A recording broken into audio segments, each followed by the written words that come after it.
Now, the overview of the common symptoms that patients present with, and then I have a call out to clinicians to actively try to engage patients in asking some more serious symptom questions. And I'll include that symptom list here as well. And it is quite an extensive list. And this is not all inclusive, but some of the main ones that I encounter and I find relevant to ask patients about, in addition to just the pain ones that are the common ones here.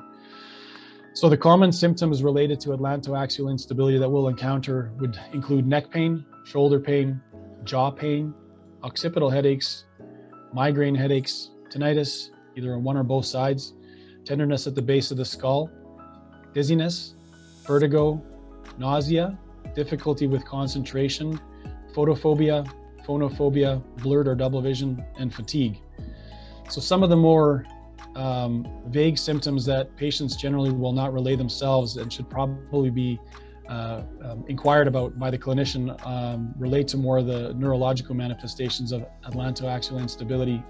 And these include, again, this is a limited list. There are more, and the list is constantly growing, but the following include the difficulty swallowing or sensation of being choked, a hoarse voice, and or having to frequently clear your throat, runny nose or runny sinus and or persistent post-nasal drip, feeling like a bobblehead, like the skull may fall off the spine, feeling of plugged ears, like you're going up in an airplane and they pressurize constantly or regularly, a whooshing sound in the ears, sometimes referred to as pulsatile tinnitus, tremors, and these can be gross tremors that are very visible, or just a minor subtle tremor that the patient feels where they feel like they're on edge and electrified, hot flashes or cold shivers, so temperature control regulation issues, heartburn or acid reflux, diarrhea or constipation, an increased urgency to urinate, even when not hydrated,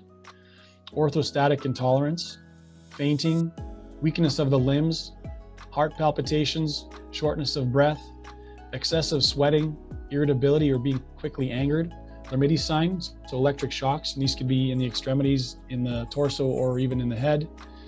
Cognitive and memory decline. So memory is generally short term. So for example, going from one room to another room in your house, going to get an object, and by the time you reach the second room, you've forgotten why you left the first room in the first place. Generally long term is not affected.